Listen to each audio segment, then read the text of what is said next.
Ladies and gentlemen, please tell your people, anybody who has not left their father or mother is not fit to join another person in marriage. It is just simple.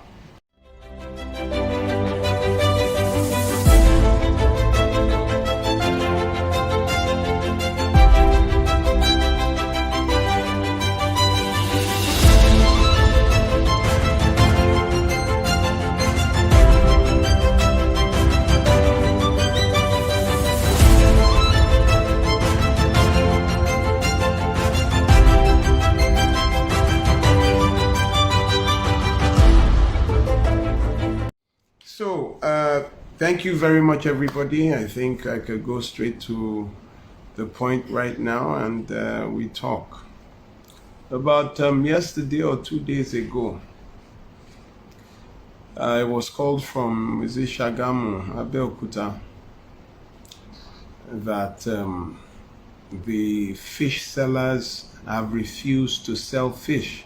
All the cold rooms had shut down and there was no sale of fish in the entire town. I was surprised that what happened, and we were told that one of the women who was an important fish dealer was beaten to death by her husband. So at the news that she had been domestically slaughtered, all fish sellers went on rampage, locking up their stores, all cold rooms, and in short, there was just no fish all through Shagamu. That's Abeokuta side. It was just, I think the issue of domestic violence is going to resound a very, very long time. Now, people are getting closer to the realization that we are in a pandemic. I don't want to be sounding, domestic violence all the time, but there is a problem we need to address. And people in abusive marriages, please leave. There is no religion or culture to abuse. There is no sane culture that will sentence its child to be slaughtered, to continuously be abused and beaten. No sane culture. I would put that aside and talk about our topic today.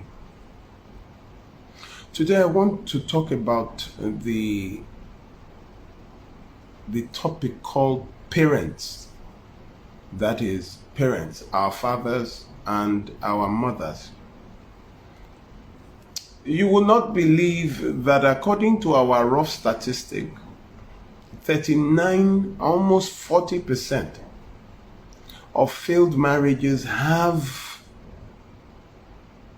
that cube of parental influence that scattered the marriage. Either intervention by the mother-in-law, intervention by the father-in-law. So it's funny, but we need to talk about parents. According to Merriam-Webster, a parent is simply father or mother.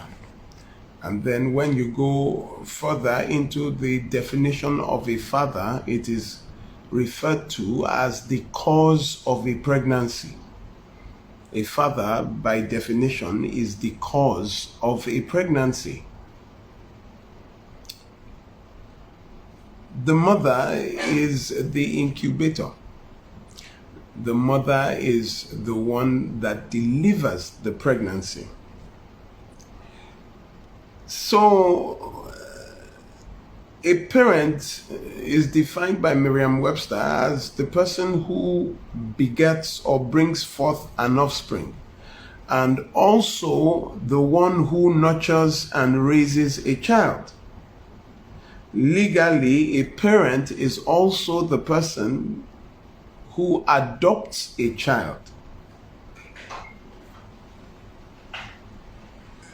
I'm going somewhere. I need you to pay attention. The parent, according to Merriam-Webster, is the person who begats. Oh, Gab to the Becky. Good evening. Good evening, everyone. Good evening. Kunle Drum. Listen to this. A parent is a person who begats or brings forth an offspring. A parent is also the one who nurtures and raises a child.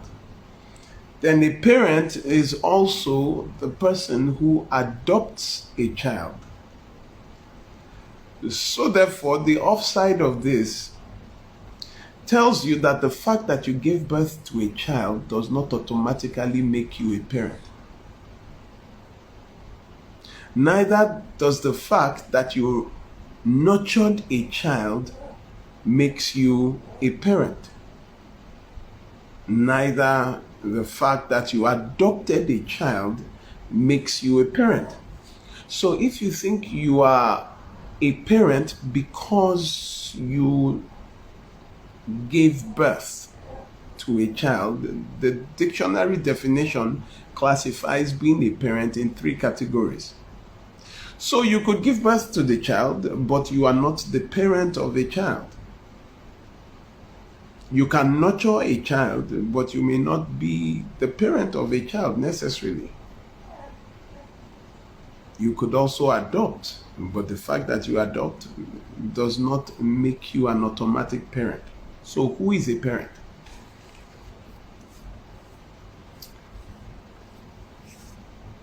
So who is a parent? Let me give you an example. The fact that you have a child does not make that child your son.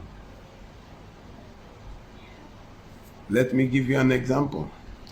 For those of you who study the Bible, you know the story of Absalom, who was the son of King David, who went under the pretense in 2 Samuel of honoring a vow and went and secretly raised an army to fight and kill his father.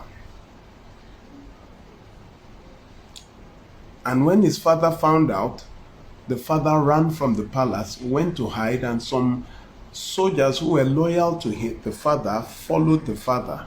And then there was a big battle. 20,000 men were killed in one day. But that was David's son. So, are you telling me that a son could actually want to kill his father? Then,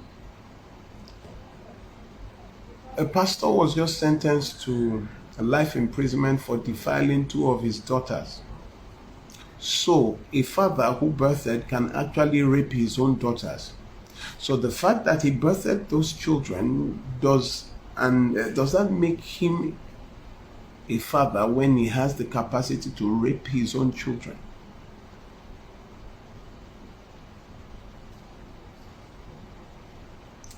So, the issue is that parent is not in the nomenclature. Parent is not a name. Parent is an act. It is a verb. The fact that you birthed me does not mean you want the best for me. The fact that I am your son does not mean that later in old age, or in Ogun State a year and a half ago, where a child deceived the mother, took her to a place, tried to kill her to use her for ritual purposes. That is a son. The fact that you birthed a son, does that make him a son to you? I'm going somewhere. It shows you, ladies and gentlemen, that the true parent is known from his actions towards a child, and a true child is known by the action towards the parents. There are some children that are not your own biological child or children that are worth more to you than your own biological children. And there are some parents that did not give birth to you, but their impact in your life is worth more than 5 of those ones that gave birth to you put together. So who is a parent? That is a philosophical question. And who is a child? Ladies and gentlemen, your parent is the person who has your best interest at heart.